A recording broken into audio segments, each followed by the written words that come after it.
Now, when you meet people for the very first time, the first 4 minutes of meeting a new person, you decide pretty much 80% of your attitude about it, don't you? You decide in the first 4 minutes of meeting somebody whether you're going to give them a fair go, a fair hearing, or whether you're going to reject them. And the first thing that's likely to happen is this thing called a handshake. You get 1 to 3 feelings when you lock hands with people. The first feeling is, that feels pretty good. Actually, I think you and I will get on pretty well. I think we could do business together. I think we're going to get on well. That was a good one. Let's try a second one. Okay. Just check my cash, see if it's still all there. Yeah. I felt a bit intimidated then. Let's try the third one. Yes, you'll do anything I want, won't you? You do get 1 to 3 gut feelings. It has to do with 2 things. One is the angle of the hand, and second is the power of the hand. Here is your modern Western handshake. Here's how it looks. It's been in this position for about 2,000 years. Now, if you go back 4,000 years to the Roman era, on vases, you would have seen it looking like this. That's its original position. It has several significances. So what would happen is that the troop leaders would meet after battle or training, and they're always men, so this has remained a male activity until recent times. When they would meet, they would do this. If his arm was stronger, it would go something like this, and you'd all say, he's got the upper hand. Upper hand is an ancient Roman expression. Now, if he's got the upper hand, it means his guys get the first crack at the whining, the dining, and the dancing. My guys have to wait. Now, if it goes the other way, my guys get first crack. If it's in the middle, it's 50-50. This was originally done squatting. Now we do it standing, so the fingers are below the wrist instead of above. But essentially, we have the same position. So that's why when the hands lock, if his hand is slightly on top, it doesn't have to be right on top, just a little bit. I'll get a feeling at a gut level. Now we think this is hardwired because you've never been trained to decode this. I get a feeling he's coming on a bit heavy. And he feels like, yeah, I think I can dominate here. If it goes the other way, I feel like, yeah, I got this sucker all lined up, haven't I, huh? So how do you create rapport with a handshake? Here are the 2 rules. First, keep your hand absolutely straight. Second, and this takes a bit of practice, particularly if you're a female, give the same pressure you receive. So on a scale of 1 to 10, let's say that a 10's a really strong one, and a 1's 4 breakfast sausages, okay? Now let's try it again. Okay, on a scale of 1 to 10, yours is about a 7. Mine's about a 7 too, so therefore it felt pretty good. Neither got the upper hand, the dominant hand, and that's why at a gut level, we both felt pretty good when we met. You know, I could see the look on your face, you felt okay. Now, what happens if you meet someone who's got, let's say this time you're going to give me a 9, and I've only got a 7, so give me a 9 in intensity. Whoa, now the hand will go straight on top. I've got to respond with an extra 20% just to level it up. Because if I don't, he's going to have 1 up on me before we start. He'll know it, and I'll know it, but not a word's been said. Make sense? Now, there are more connections between your brain and the palm of your hands than any other body part. Did you know this? More connections between the brain and the palm of the hands, including men, ladies, than any other body part.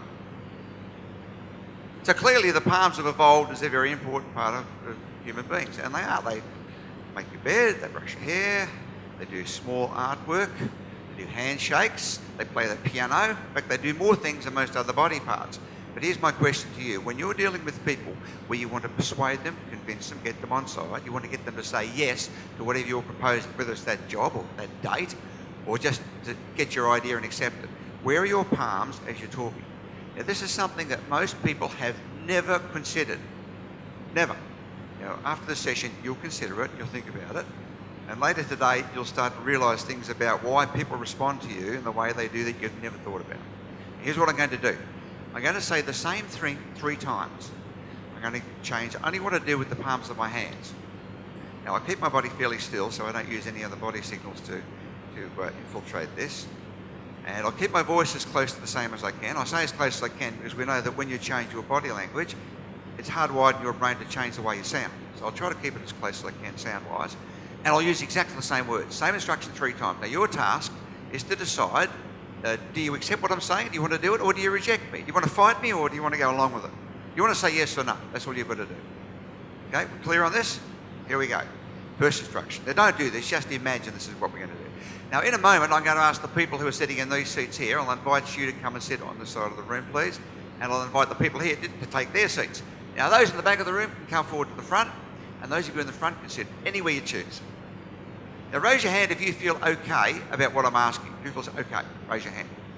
And so just about all of you are prepared to do what I want. You don't even know what it is, but you're prepared to get up and do what I want because you feel like I won't threaten you, I won't intimidate you, Allan won't make me look silly, This could be a bit of fun. That's what your mind's thinking, because I use a signal that appealed to your ancient brain. Let's try the second instruction. Same words, same voice, changing only the palm. Here we go. Now I'm going to ask the people sitting on this side of the room here, I'll invite you to come and take these seats, and the people there, if you can sit over here, please. Those at the back, come forward, please, and sit here. And those in the front can sit anywhere they like. Give me a word that goes with this. What are you feeling? A word. Okay, who feels like you're getting an order? Raise your hand if you've got an order. Okay, think about this. So are you telling me that all I have to do is change my palms from an upward position, where you wanted to do anything I wanted without question? Now I've turned it over. Now you're saying to yourself, hang on a minute, this guy's giving me an order. Well, maybe I don't want to do that. I'm an independent. I'll just check it all out. Make me laugh, funny guy. So now many of you are resisting. Let's try the third approach. Now I'm going to ask the people sitting in these seats here, if you can come and sit over this side of the room, please, and those in those seats can sit here. At the back of the room, if you can come forward, please, sit here. And those in the front can go anywhere you like. Now give me a word that goes with this, a word. No, not a gesture, a word. I guess that was a word. What are you feeling with this? Well, this is more than an order. This is a directive. You have no choice, and you're an idiot. So we tested this in a very simple way. We've got an audience to sit in a room like this. We've got a speaker to present a proposal. It took around 20 minutes. They had to convince the audience to go along with the proposal. But the speaker was instructed to do the same thing 3 times with 3 audiences, same demographic. We just changed the audiences. Now, the first time the speaker spoke, primarily using palm up position, like this. So that was the way the proposal worked. And here's the bottom line. It would work for you, sir. It would work for you, ma'am. It would work in Australia. It would work in America. It would work, and that's the way they did it for the first proposal. We moved that audience out, put in a second audience now. Same presentations given to the same demographic audience now, but a different audience using palm down. Here's the way the deal works. There's the bottom line. It would work for you. It would work for you. It would work in America. It would work in the United States and in Iceland. Move that audience out, put in a third one. Now give the same presentation using finger pointing. Here's the way it works. The bottom line's there and there. It'll work for you, you, and America, Australia, and Africa. Now we survey all 3 audiences looking for 2 things. First, with a simple test, how much could they recall of what the deal was about? In other words, we're looking for how much were they listening to the deal as opposed to judging the speaker. Secondly, from a list of adjectives, we asked them to tick the adjectives that best describe how you felt about the speaker. Do you reckon there was any difference? You already know the answer, don't you? You know the answer already without even seeing the results. That the palm up speaker had up to 40% more retention of the deal than the palm down speaker. The palm up speaker had the best adjectives: laid back, friendly, humorous, engaging.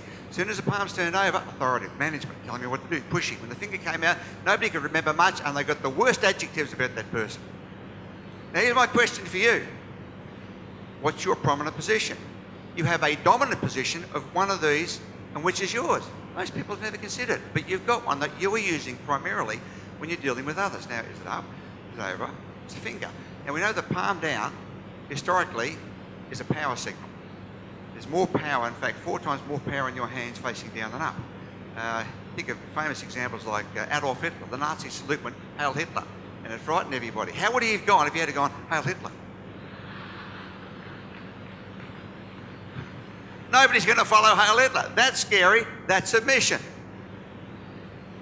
Now, here's the good news about this, that you can change and modify your hand signals with a little practice. Now, when you first start to do this, what happens if later today or tonight you suddenly discover you're a finger pointer?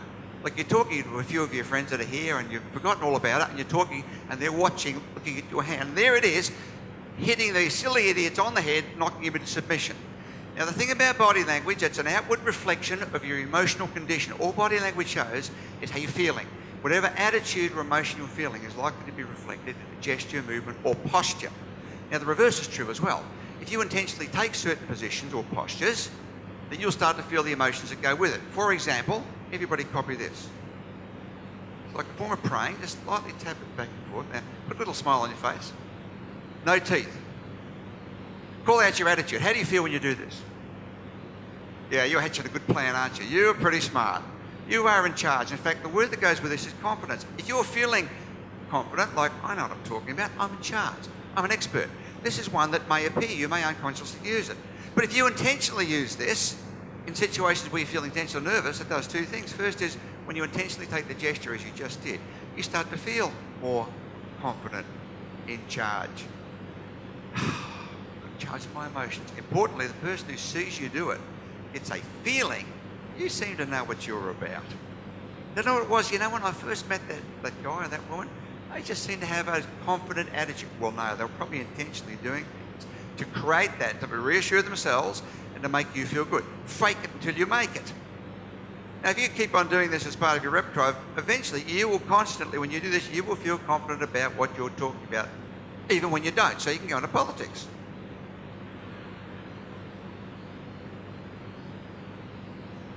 So here's my question for you. What is your dominant position? Palm up, palm over, finger point.